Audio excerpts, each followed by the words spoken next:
Hello दोस्तों, मेरे YouTube channel में आपका स्वागत है। धन्यवाद। तजीब की महिमा। एक दिन सवेरे एक नगर में एक मोटा ताजा आदमी आ पहुंचा। वहां स्थलीय कार्य व्यक्ति एक काला वस्त्र अपने शरीर पर लपेटे हुआ था। उसके देख बच्चे डर कर भाग गए। औरतों ने घर के किवाड़ बंद कर लिए। वहाँ मुश्किल से अपने शरीर को चिल्लाते गला दबीज की महिमा जानना चाहते हैं तो जल्दी आ गए जाओ। लोग के उसे जामूदगार समझ गए। समीप जाने की हिम्मत नहीं की, मगर माधव नाम के एक व्यक्ति को ताबीज की महिमा जानने की इच्छा हुई। उसने इस थैलीकारिये के निकट पहुंचकर पूछा, भाई मुझे ताबीज की महिमा दिखाओ। तो इस थैलीकारिये से माधव को एड़ी से चोटी तक देखा और कहा, चलो मेरे साथ। वहाँ स्थलीय माधव को शायद ही बाहर के ले गया। अपने अपने कमरों से बंधे ताबीज को खोल दिया। तब उनकी बड़ी कमर से बांध ताबीज एक साधारण आदमी की कमर से बांधने लगे। छोटा हो गया क्यों? यही ताबीज की महिमा है। माधव ने शक पर कार्य कर कहा, अरे भाई, तुम्हें इसकी महिमा कहा देखी। मैं इस तुम्हारे काम से बांधकर चला जाता हूँ। मैं तुम्हारी आँखों से जब ओझल हो जाऊँ तभी तुम्हें इसकी महिमा मालूम हो जाएगी। यदि तुम इसके अपना पीठ जुटाना चाहते हो तो इसे किसी दूसरे की कमर पर बांध देना होगा। इन शब्दों के साथ स्थलीय व्यक्ति ने माधव की मगर पर ताबीज बांध दिया और वहाँ से जल्दी कमर बांधकर आँखों से ओझल हो गए। उसके ओझल हो जाने के बाद माधव के जब अपने शरीर पर नजर डाली तब उसे लगा कि वहाँ बेहोश होता जा रहा है, क्योंकि माधव स्थलीय हो चुका था। माधव उसी दिशा में दौड़ पड़ा जिस ओर वहाँ व्यक्ति गया था। गलती का नुस्खा पाए जाते थे। उसे एक पतला आदमी काला वस्त्र बिढोले जाते हुए दिखाई दिया। माधव को ताबीज की महल मालूम हो गई थी। गांव वाले बोले, हमने पहले ही सोचा था कि इसमें कोई दाग है। उसकी कमरवार ताबीज हो दौड़कर फेंक दी। उन लोगों की तरह सफल पाए। माधव ने ताबीज को खोलकर दूसरी फेंक दी, मगर दूसरी ही क्षण ताबीज अगर माधव की कमर से चिपकाई गई, साथ ही वहाँ अगोरी की तरह अब जलने भी लगेगा। माधव ने उसे खोलने का प्रयत्न जब बंद किया तभी वहाँ ठंड हो गई थी। अब माधव के सामने बड़ी समस्या पैदा हो गई थी। महीने भर का इकट्ठा अन्न 2 दिन के लिए भी पर्याप्त न हुआ।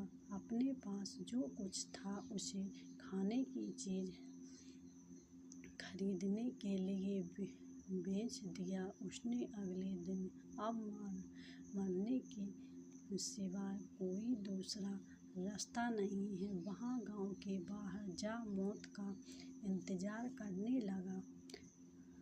दोपहर के वक्त पड़ोसियों गांव से अनिल बल अनिल एक दूसरे रास्ता नहीं है। वहाँ गांव के बाहर जा मौत का इंतजार करता था। दोपहर के व्यक्ति बरगद के नीचे आराम करते आया। माधव के भारी भरकम शरीर को देख बोल, महाशय, मेरा नाम शंकर है। क्या है? शरीर को मोड़ ताजा बनाने के लिए तुम्हें कोई उपाय जानते हो तो मेरी कंकाल शरीर को देखकर कोई अपनी लड़की देने को तैयार नहीं होता। यह बात सुन माधव उत्साह में आकर बोला, यह सब तरवीर की महिमा है। माधव ने अपनी भुजा से तरवीज को खोल दिया और शंकर की भुजा से बांधते हुए समझाया, तुम्हें आँखों से मेरी औलज हो जाने के बाद ही तुम्हें इसकी महिमा मालूम होगी। जागे यदि तुम इस तरवीज से पीछा छुड़ाना चाहते हो तो तुम्हें इस किसी दूसरे की कमर से बांध देना होगा। तुम्हें इसे निकाल कर मत फेंको, नहीं तो यह तुमको जला देगा। यह समझकर वहाँ चला गया। उसके बाद शंकर ने उसके शरीर की ओर देखा तो उसका सिर चक्कर गया। उसका शरीर बहुत भारी हो गया था। इसके बाद वहाँ अपने गांव पहुँचा, लेकिन उसके भरे शरीर को देख किसी ने अपनी लड़की नहीं दी। उसने सामने खाने की समस्या पैदा हो गई। उसने गेरू वस्त्र पहन लिया। वहाँ दर दर घूमते फिरते मंगाकर अपने दिन काटने लगा। एक दिन शंकर ने किसी के घर जाकर दरवाजा खटखटाया। उस घर में एक ब्रह्मचारी रहते थे। वहाँ देखने के बाद बदसूरत से इसलिए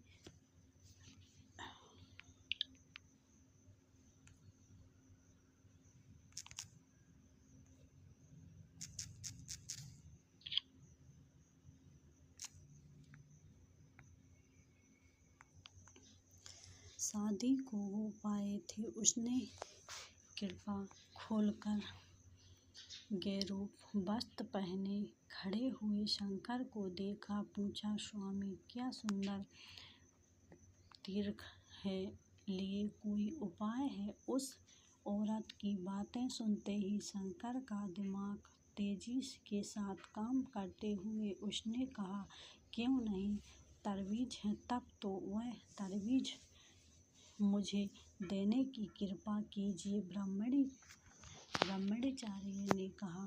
शंकर ने झट तरवीज खोली और ब्रह्मचारियों की कमर में बांधते हुए कहा, मेरे चलो जाने के बाद ही तुम्हारे इस तरवीज के मालूम का पता चलेगा। अगर इसके पीछे छुड़ाना चाहते हो तो तुम्हें इसी किसी दूसरे की कमर में बांधना होगा। इसके सिवाय कोई दूसरा उपाय नहीं है।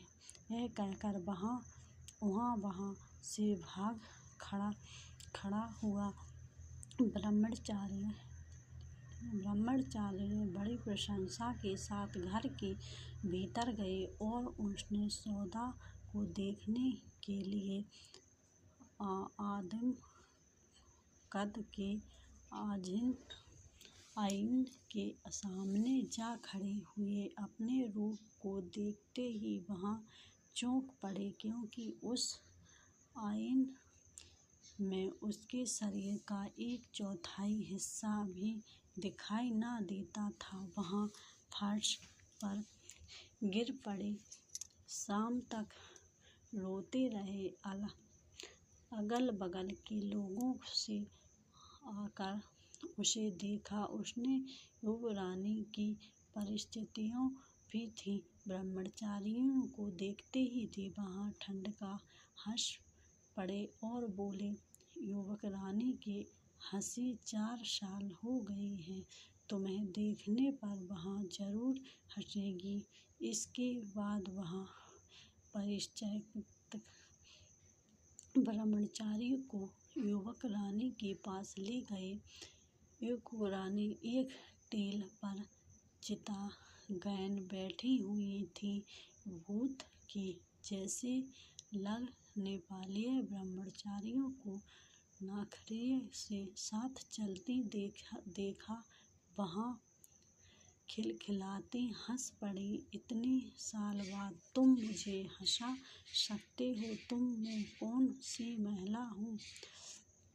युवक रानी ने ब्रह्मचारियों से पूछा। यह महिला मेरे नहीं तरवीज की है। ब्रह्मचारी ने जवाब दिया। जरा दिखाओ तो वहाँ तरवीज, फिर तुम्हारे लौटा देता। युवक रानी ने पूछा, इसके अपने कमर से बांध कर देखो, तब पता चलेगा। इन शब्दों के साथ ब्रह्मचारी ने अपना तरवीज निकाल कर युवक रानी की कमर से बांध लिया और कहा, जब आप किसी दूसरे की कमर से बांध देंगी तभी आप इसके पीछा छुटा सकती हैं। यह कहकर वहाँ जल्दी जल्दी अपने घर चले गए। ब्रह्मचारी ने जाते ही युवक रानी पहले की भल बैठकर राजमहल की ओर चल पड़ी। थोड़ी दूर जाने पर गहराई को लग की पल्लकी भारी होती रही है। उसी वक्त पालकी पर बैठती युवक रानी जोर की चिल्ला उठी। इस घबराहट में कहारों ने पालकी को नीचे गिरा दिया। पालकी टूट गई। टूटती हुई पालकी में से युवक रानी भूत की जैसे उठ खड़ी हुई। परिचय बड़ी मुश्किल से उसे जाते अथाह पूरा में गई। अपने पिता को देखते हुए युवक रानी दहाड़ी मार कर रो पड़ी और उसने सारा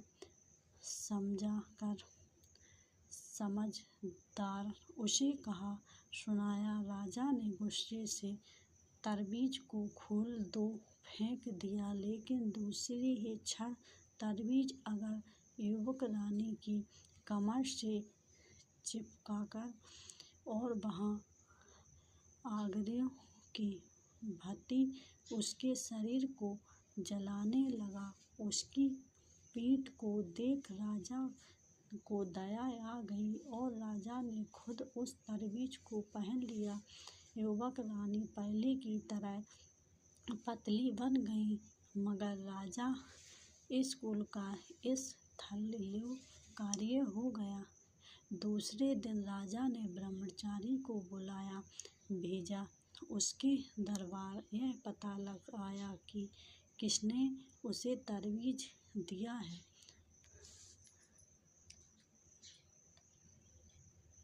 शंकर के दरबार में उसने महात्मा का भी पता लगाया।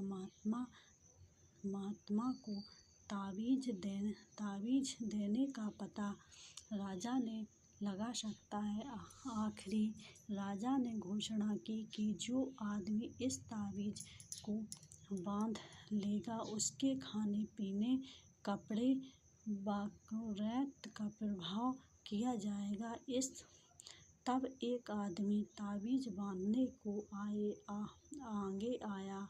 वह आदमी वही था जिसने माधव के कमर पर ताबीज बांध दिया था। वहाँ फिर से स्थलीय कार्य बना गया और आराम से राजमहल में खाते पीते युवक रानी काम मनोरंजन करती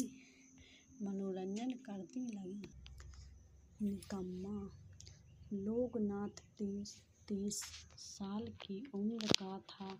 उसका अपना कोई नहीं था। गाँव के लोग जो भी काम उसे सौंपते बिना हिचकिचाते वहाँ कर डालता था। मूर्ख, नींद आदि समस्याओं को लेकर वहाँ कभी चिंतित नहीं होता था। मूर्ख लग जाए तो किसी की भी घर पर वहाँ निसंयोग चला जाता था और उसे भोजन मिल जाता था।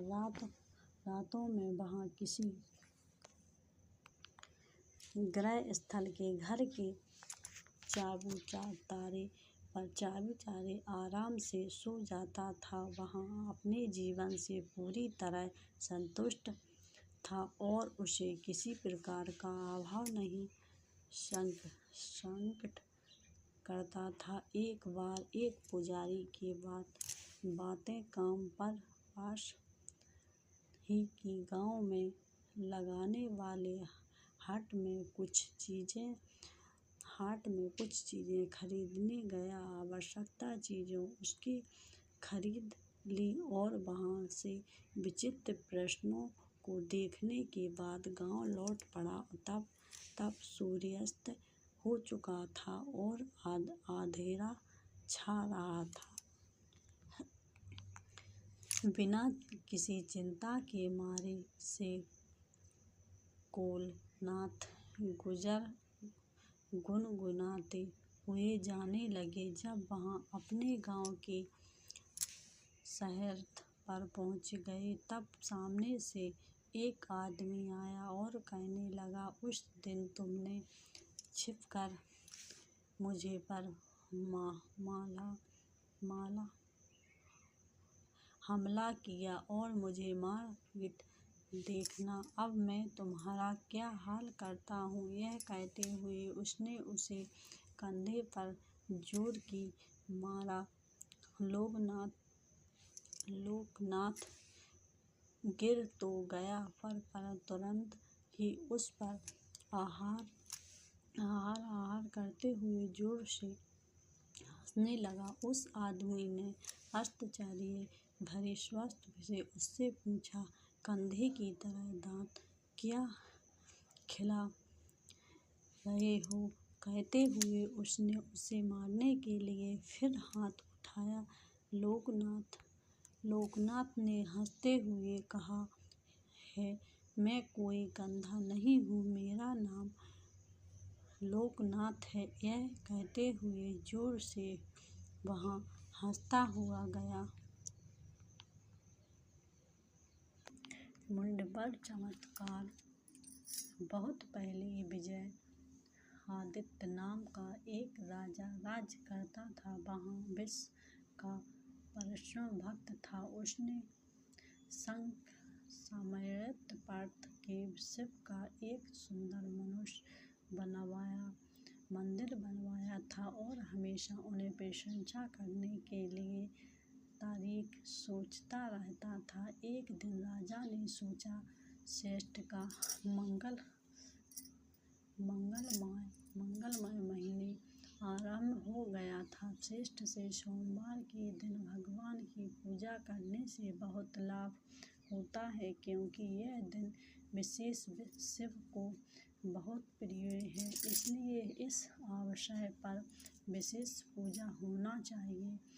यह कैसे किया जाएगा? बहुत सोचने के बाद उसके मन में एक विचार आया, क्योंकि नहीं इस महीने में हरित सोमवार को 108 पत्र के दूध से अपना अभिषेक किया जाए। इस पूजा के लिए सभी लोग दूध दान करेंगे, जिससे उन्हें भी पुण्य मिलेगा। पूजा के लिए दूध विशेष रूप से बनवाए गए एक मुंड में एकत्र किया जाएगा। कुछ दिन के बाद राजा की उद्घोषणा के शहर के चौक पर ढोल बजवाकर यह घोषणा की, नगरवासियों, कल ज्येष्ठ का पहला सोमवार है और हमारे राजा 1008 पत्तियों से दूध से शिव की पूजा करेंगे। गृहवासियों को कल सुबह घर का सारा दूध लेकर मंदिर के अवश्य जाना चाहिए और मंदिर की मुंड के सारा दूध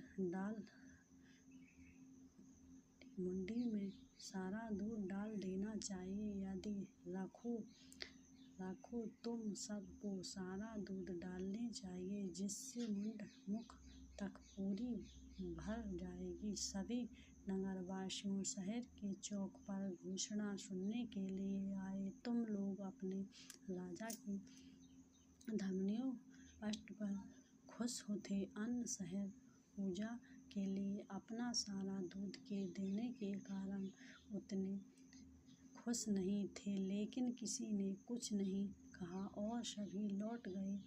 दूसरे दिन सवेरे से लोग दूध के पवित्र के साथ मंदिर के जाने लगे। शीघ्र ही मंदिर के सामने एक लंबी कतार बन गई, क्योंकि मुंड में अपने हिस्से का दूध डालने के लिए अधिक से अधिक लोग आने लगे। वे सब अपने घर का दूध के आगे थे पीछे के छिप गए।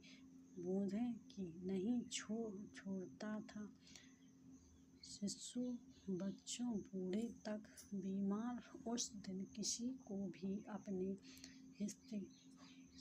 हिस्सों को दूध नहीं मिला, क्योंकि सारा दूध मंदिर के मुकुंद में डाल दिया गया। जैसे जैसे समय बीतता गया, मुकुंद में दूध का स्तर धीरे धीरे ऊपर उठने लगा। फिर भी दोपहर तक मुंड आधा ही भरा।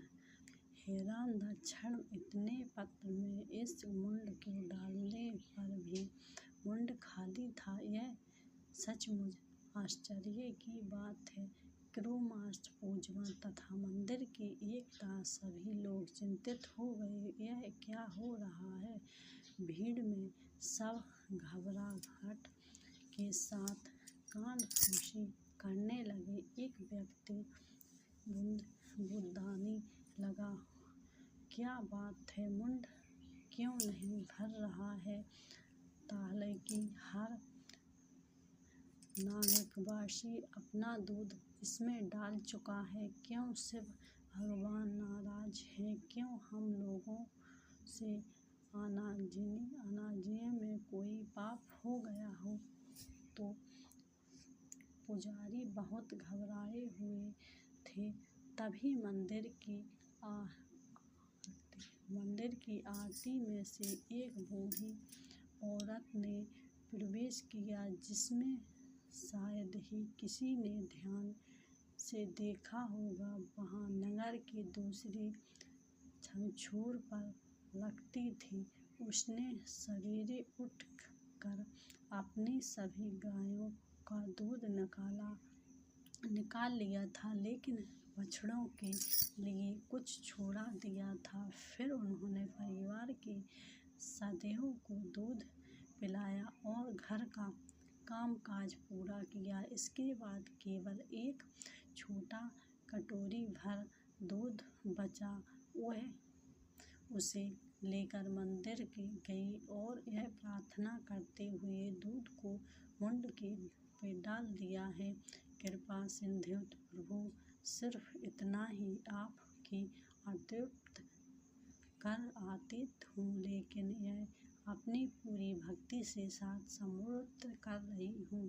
कृपया मेरी छोटी सी भेंट को स्वीकार करो और लोग देखो। अब आधा रिक्त मुंड दूध से लबालब भर गया है। बूढ़ और जैसे विनती भाव से आई थी, वैसे ही चली गई। राजा और पुजारी मुंड को भरा हुआ पाया। फूल न समाने और विशेष पूजा का कार्य संपन्न किया गया। अगले सोमवार को वैसा ही हुआ। नगर के सब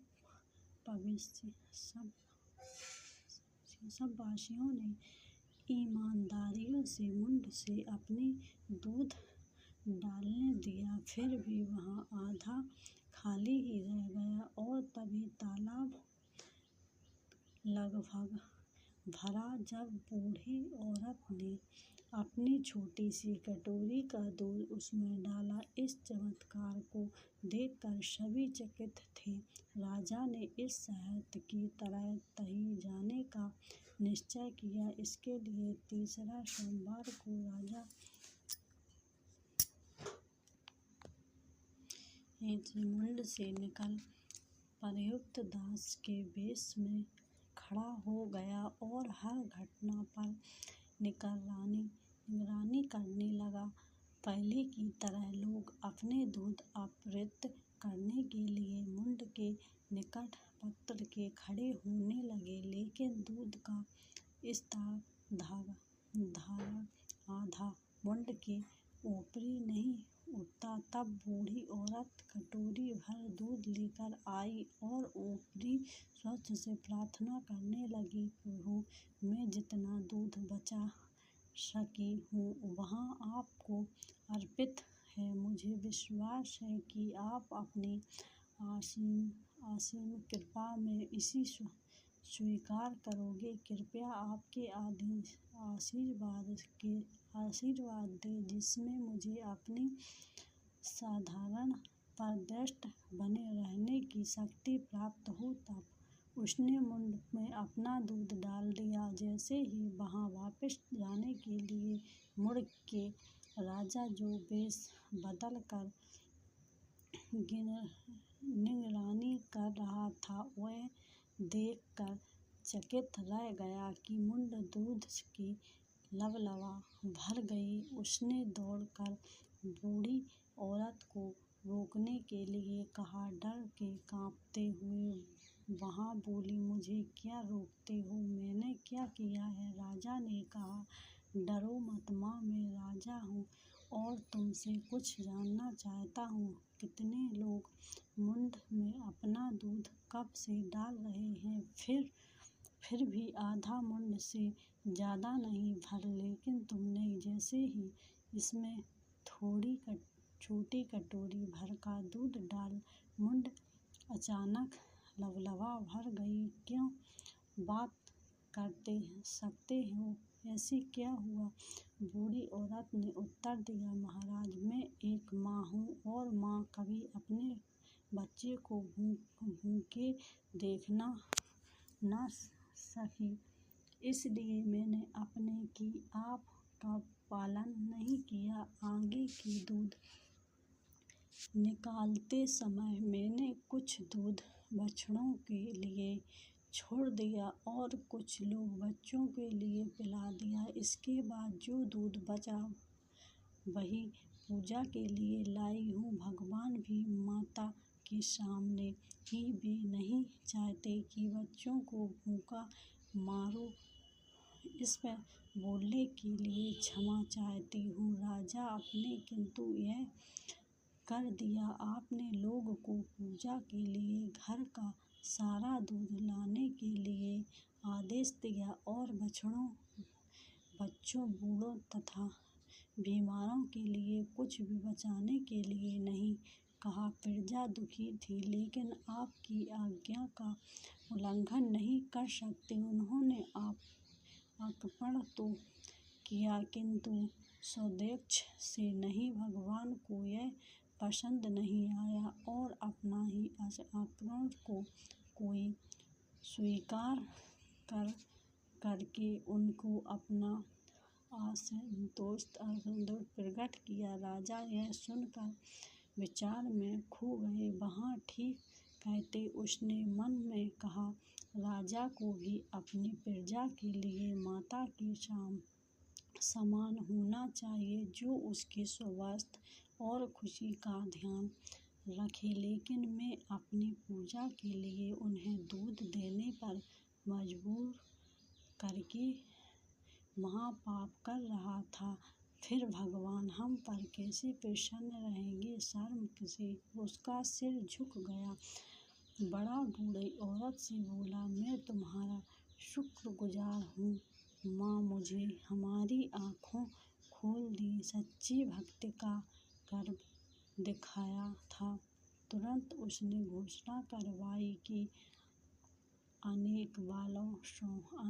वाले सोमवार के दिन लोग की उतना ही दूध लाना है जो बछड़ों, बच्चों, बूढ़ों तथा बीमारों को पिलाने के बाद बच जाए। अगले सोमवार को भी वोसेस्ट का अनंतर सोमवार का मंदिर पर सवेरा से ही लंबी ताकार के लोग उतना ही दूध लाए थे जो बचा सके थे। राजा ने भी उतना भी दूध डाला जो महल के बछड़ों, बच्चों तथा अन्य लोगों से बच पाया था। परिणाम आश्चर्यजनक था। मुंड सुबह में ही भर गया था। राजा अब प्रसन्न था और बूढ़ी औरत का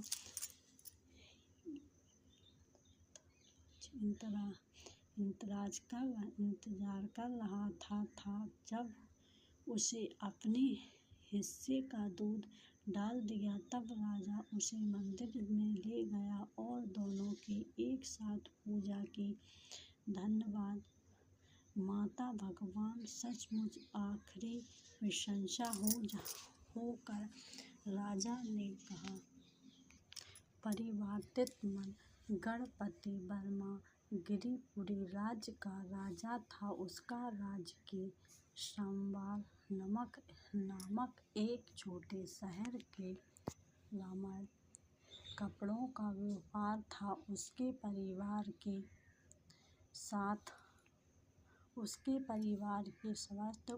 पत्नी, एक बेटा और उसका बेटी का नाम धनशेखर था और बेटे के नाम का चिंतामणि। रावण की बड़ी इच्छा थी कि वह बड़ी बेटी की शादी राजधानी की नौकरी पर लगे किसी युवक से कहूँ। हाल ही में रावण ने एक रिश्ते के बारे में सुना। वह युवक राजधानी में राजा के खजाने का पहरेदार है। उसका नाम दिवाकर है और सुंदर भी है, बहुत अक्लमंद और साहसी है। रावण को मालूम हुआ कि वह राजधानी के बाहर की किसी सुंदर कन्या की शादी करवाना चाहता है। रावण राजधानी गया, 2-3 दिन वहीं रहा और दिवाकर के बारे में जानकारी प्राप्त की।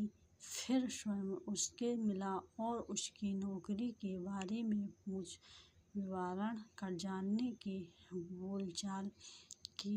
प्रतिधारित होते बहुत अच्छी लगी। उसने उसे अपनी बेटी के बारे में बताया और कहा कि रिश्ता अगर तुम्हें पसंद हो तो रामबाग आकर कन्या को देख लेना। एक सप्ताह के बाद दिवाकर रामबाग गया। जब वह रावण के घर के निकट पहुंचा तब उसने एक युवती को देखा जो चौंक पूरी रही थी।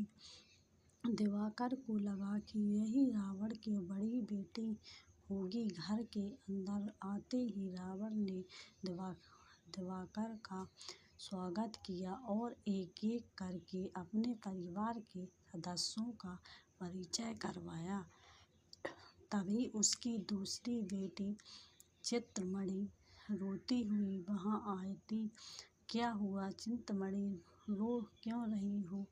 परेशान रावण ने पूछा। पहले की दुकान से लौट रही थी तो उसे शहरैयत लाछूप ने बीच गली में सबसे सामने मेरा मजाक उड़ाया। चिंतामणि ने आंसू पोंछते हुए कहा। बहुत नटखट और शरारती सा उसका बाप गजराज मासूमियत कला चोर है। बेटी हमेशा फूट से दूर रहा करो। आखिर अकेली फलों की दुकान पर गई क्यों? इसके बाद कराना भी बेकार है। एक दिन के लिए इसे कमरे में बंद कर दो और भूखा रहने दो, इसका दिमाग ठिकाने आ जाएगा। पागल में खड़ी बड़ी भाई धन शमशोक ने बहन को नाराजगी से देखते हुए कहा। चिंतामणि रोती हुई वहाँ से चली गई। दिवाकर ने कहा, रावण जी, मुझे जाने की अनुमति दीजिए। वहाँ मेरी दूसरी बेटी है, उसे मालूम नहीं कि कहाँ और किस बात करना चाहिए। क्या मेरी बड़ी बेटी आपको पसंद है?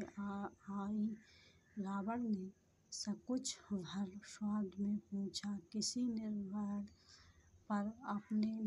पर अपने आगे के लिए मुझे थोड़ा सा समय चाहिए। मुझे बहुत दूर जाना है।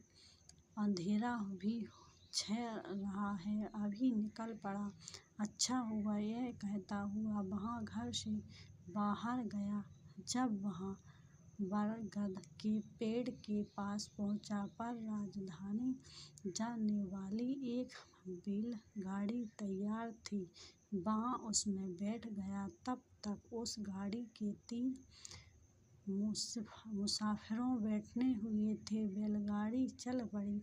बैलगाड़ी जब तेजी से जाने लगी तब बैल के गले में बंधी कांसी की घंटियाँ बजने लगीं। अंधेरा जब और ज्यादा घने गाड़ी वाले के एक दीप के जलाया और नीचे लिटा दिया। एक मुसाफिर ने कहा, दिन में यात्रा करने का समय नहीं मिलता और रात में यात्रा करने जाओ तो चोरों का डर लगा रहता है, पर करें क्या, काम तो करना ही पड़ेगा ना। तो घंटों की यात्रा के बाद बैलगाड़ी जंगल से बाहर जाने लगी। तब रास्ते के बीच एक हष्ट-पुष्ट आदमी खड़ा हो गया। उसके हाथ में तलवार भी थी। गाड़ी वाला उसे देखकर डर के मारे काँप उठा और चिल्लाने लगा, काला चोर गजराज है, भागो जाओ। चिल्लाते हुए उसने गाड़ी रोक दी। गजराज लंबे डांड भारत हुआ गाड़ी के पास आया और कहने लगा, कोई भी मुझसे बच नहीं सकता। तुम्हारे पास जितना भी धन है, जो भी गहने हैं, निकालो। डरबाने कठिन शब्द में उसने कहा। गाड़ी में बैठे तीनों मुसाफिरों जब उसके कहे अनुसार करने को तैयार हो गए, तब दिवाकर नीचे कूद पड़ा और गाड़ी वाले के हाथ से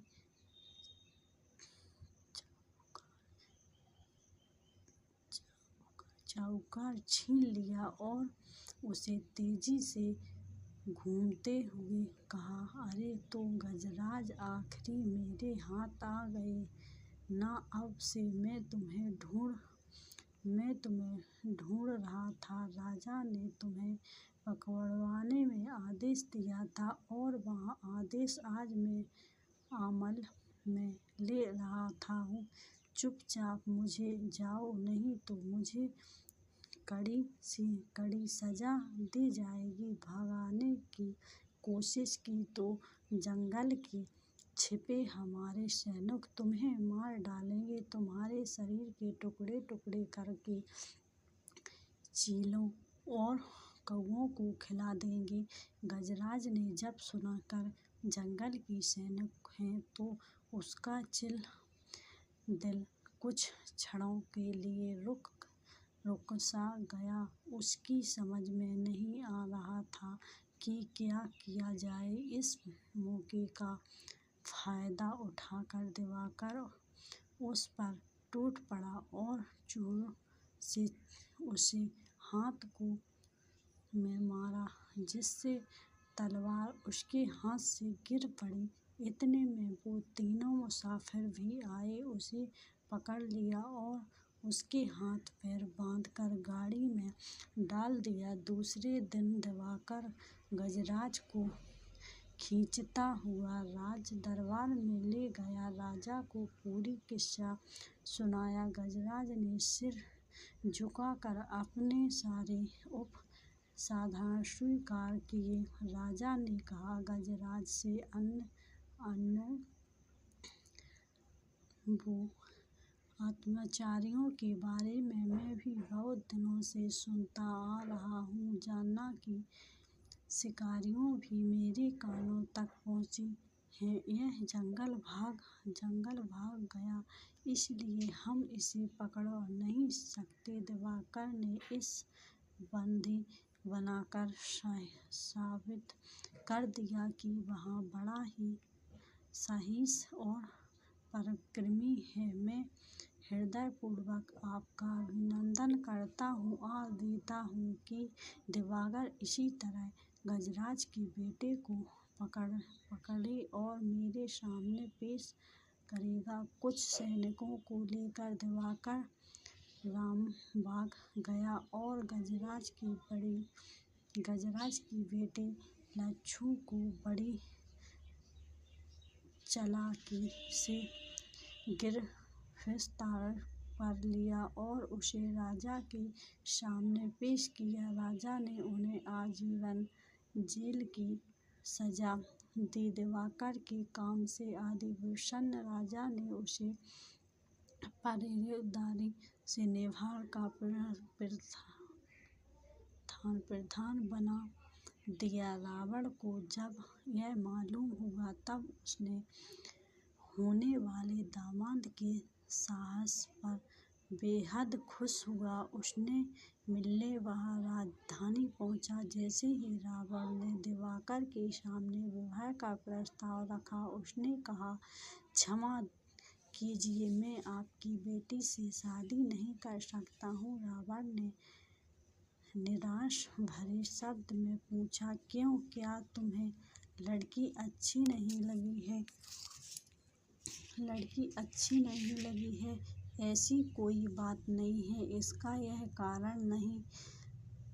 दिवाकर ने कहा, तुम्हारा ओहद बढ़ गया है, अब राजा की कृपा पात्र बनना हो, इसलिए क्या कोई बड़ा रिश्ता है ढूंढ रहे हो? रावण ने पूछा।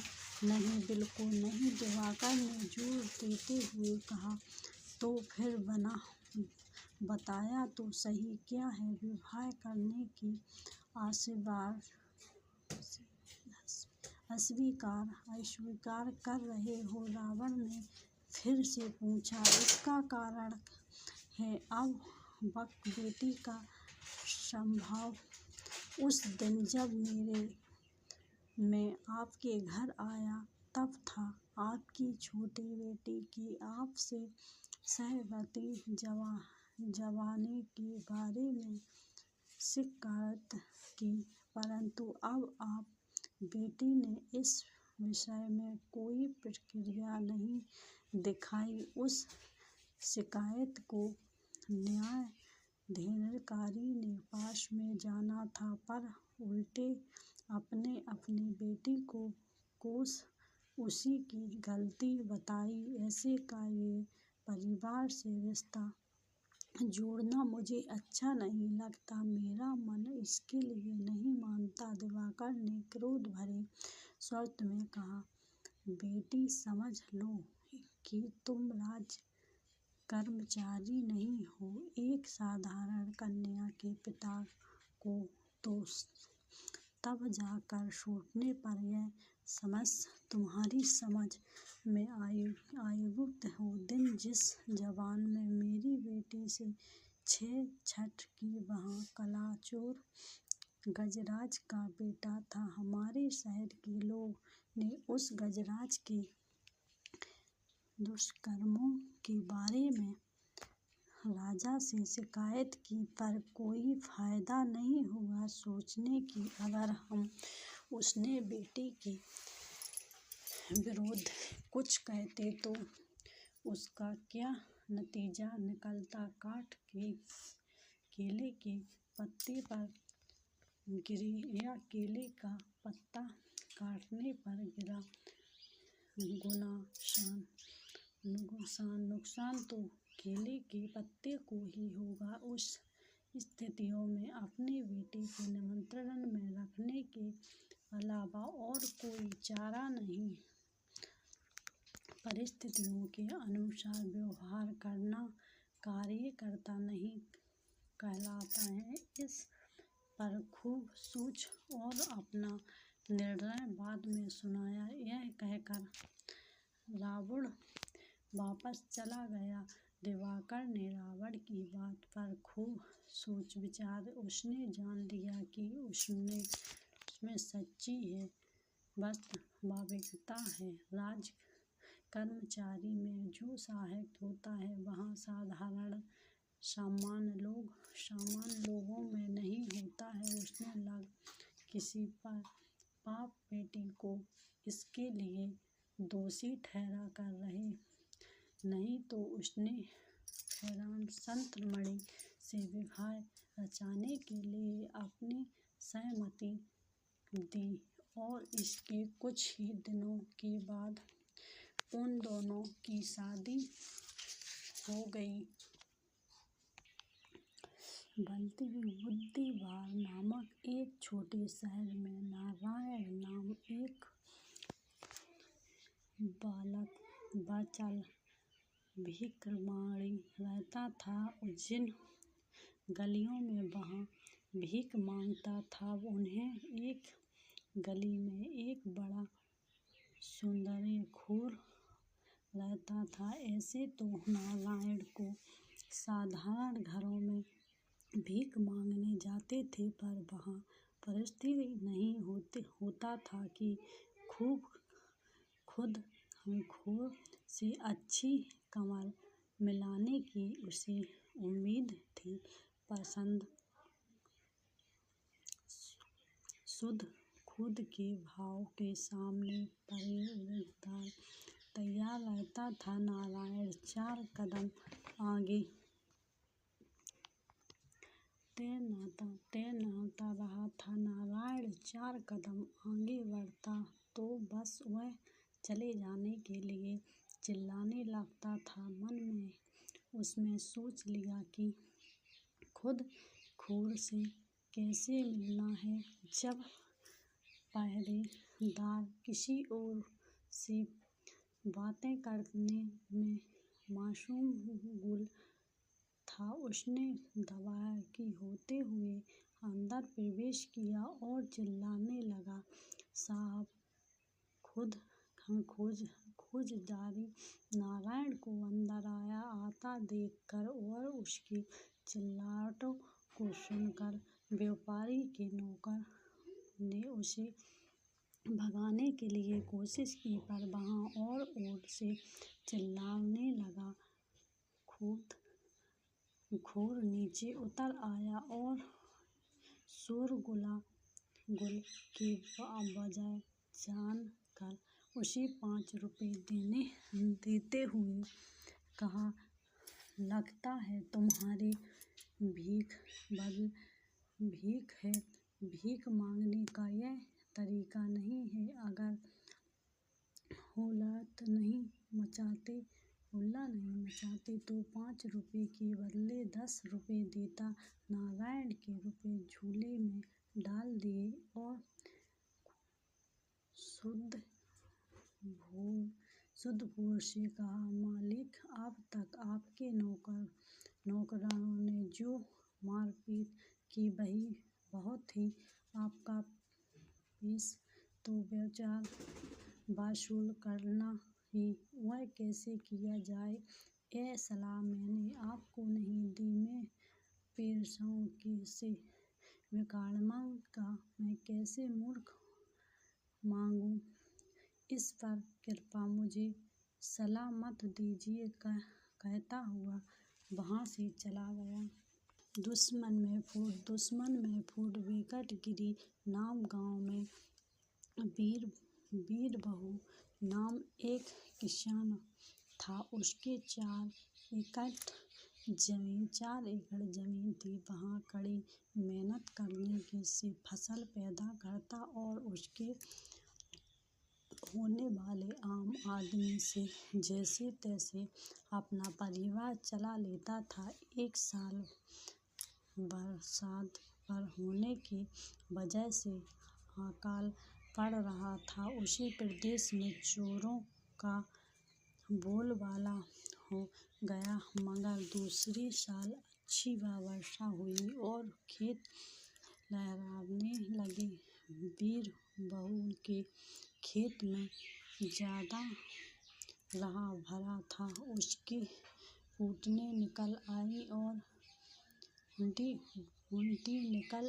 और पिछले साल अकाल पड़ने से चोरों का डर बना रहता था। इसलिए वीरबहू रात के वक्त खेत पर पहरा देता था। एक दिन एक ठंडी रात में वह अपनी झोपड़ी में लेटा हुआ था कि खेत में कोई आहट हुई। वीरबहू ने सोचा कि खेत में चोर घुस आए होने पर संगवाल और हाथ में लाठी लेकर खेत की ओर चल पड़ा। थोड़ी दूर पर जा चोर खेत में घुसकर घुंटियाँ काट रहे थे।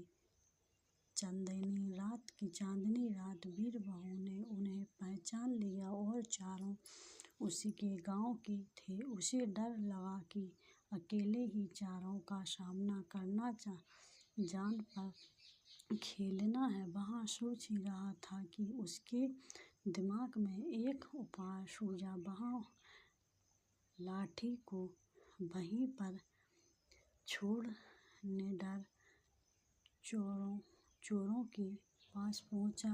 वीरबहू के खेत के भुट्टे काटने वाले चोरों की एक ब्राह्मणी, एक बनिया, एक क्षत्रिय और एक किसान था।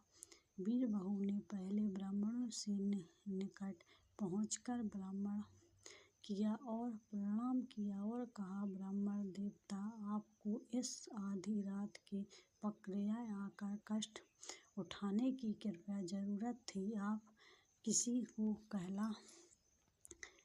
कहल भेजते तो मैं खुद भुट्टे लाकर आपके घर पहुंचा देता। आप जितने चाहे उतने काट लीजिए। यह सब आपके आशीर्वाद का फल है। किसान की बात सुन ब्राह्मण उछल पड़ा और तेजी के साथ भुट्टे काटने में निमग्न हो गया। इसके बाद वीरबहू क्षत्रिय के पास पहुंची और बोली, राजा साहब, यह खेत आपका ही है। आप भी जितने चाहें उतने भुट्टे काट लीजिए। हम तो आपकी प्रजा हैं। यह खेत आपका ही। क्षत्रिय भी निश्चिंत होकर भुट्टे काटने लगे। तब वीरबल बनिए के पास जाकर बोला, सेठ जी, आप मौके उधार देकर हमें उपहारते हो, इसलिए यह पर आपको रोकने ही वाला कौन है। आप भी मन चाहा भुट्टे काट कर ले जाओ। इस पर बनिए डर भी जाता रहा।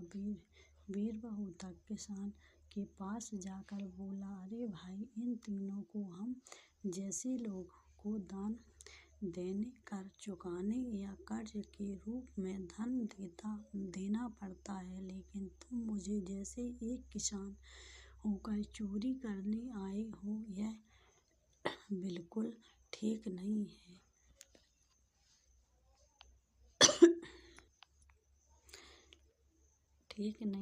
फैसला करोगे। यह कहकर उस किसान को वीरबहू झोपड़ी के पास खींच कर ले गई। बाकी ने सोचा कि वीरबहू ने खेत की झोपड़ी काटने का उन्हें हल है, लेकिन किसान को नहीं था। इसलिए उन लोगों की किसान की कोई मदद नहीं की। वीर बहू थोड़ी देर बाद लौट आई और ब्राह्मण के निकट जाकर बोली, महर्षि, मेरी माँ कहती है कि ब्राह्मणों को चाहे कि दान देने पर चोरों करना आपका आधार है, चलो उनके पास। यूँ कहती वीर बहू ब्राह्मण का हाथ पकड़कर खींच ले गई। थोड़ी देर बाद फिर वीर बहू लौट आई। तब तक बाकी दोनों चोर भुंटे काट रहे थे। इस बार वह बनिए का हाथ पकड़कर खींचती बोली, आज ही सेठ साहब, मेरी माँ कहती है कि आपने हमें कर्ज नहीं दिया, इसलिए आपका भुंटे काटना का उपधारत है, इसलिए माँ ने के पास आकर आप ही अपनी सफाई दीजिए। बनिए ने छतरी की ओर याचना भरी दृष्टि से देखा, लेकिन छतरी के कुछ नहीं कहा। वहाँ भुंटे काटने में मासूमियत था। बनिए को झोपड़ी के पास छोड़ वीर बहू लाठी लेकर खेत में आ पहुँची।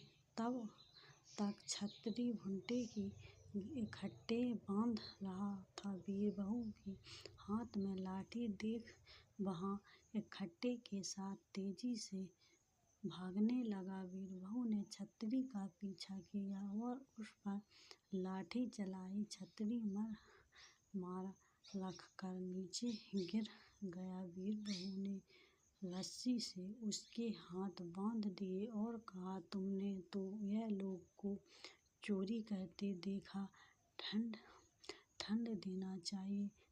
देना चाहिए, मगर तुम्हें भी चोरी करने पर तुल गए हो, इसकी सजा तुम्हें भोगनी ही चाहिए। भोगने हो, चलो तुम्हें भी वही सजा दिलाया हूँ मैं। सजा बाकी तीनों को मिलने वाली है। मुझे भी अपनी माँ के पास ले चलो।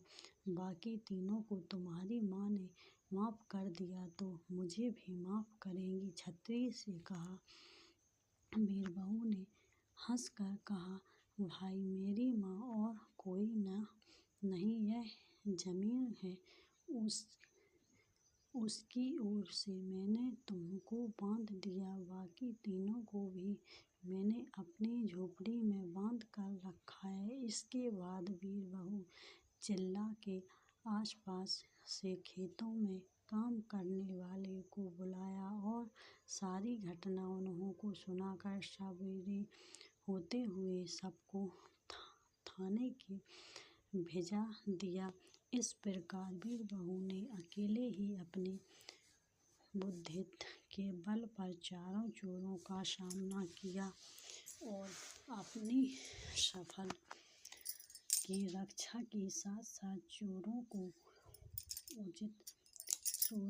उचित सवाल भी सिखाया। राजा कृष्णदेव राय महल में एक विशाल उद्यान था। वहाँ विभिन्न प्रकार के सुंदर फूल लगे थे। एक बार एक विदेशी ने उन्हें एक पौधा उपहार में दिया जिस पर गुलाब उगले थे।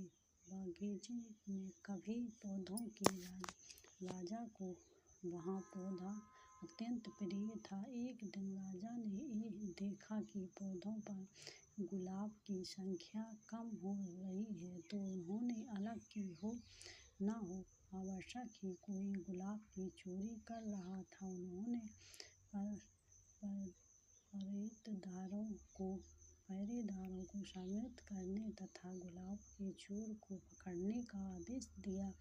अगले दिन पहरेदारों ने चोर को रंगे हाथों पकड़ लिया। वह और कोई नहीं, नेताली का पुत्र था। उस समय के नियम अनुसार किसी भी चोर को जब पकड़ा जाता था तो उसे विजयनगर की सड़कों पर घुमाया जाता था। अन्य लोगों की तरह तेनाली राम ने भी सुना कि उसके पुत्र को गुलाब चुराते हुए पकड़ा गया था। जब तेनालीराम को पुत्र सिपाहियों के साथ घर के पास से गुजर रहा था तो उसकी पत्नी तेनाली से बोली, अपने पुत्र की रक्षा के लिए आप कुछ क्यों नहीं करते? इस पर तेनालीराम अपने पुत्र को सूंघते हुए जोर से बोला, मैं क्या कर सकता हूँ? यदि वह अपनी तीर गुजर पर प्रयोग कर तो वह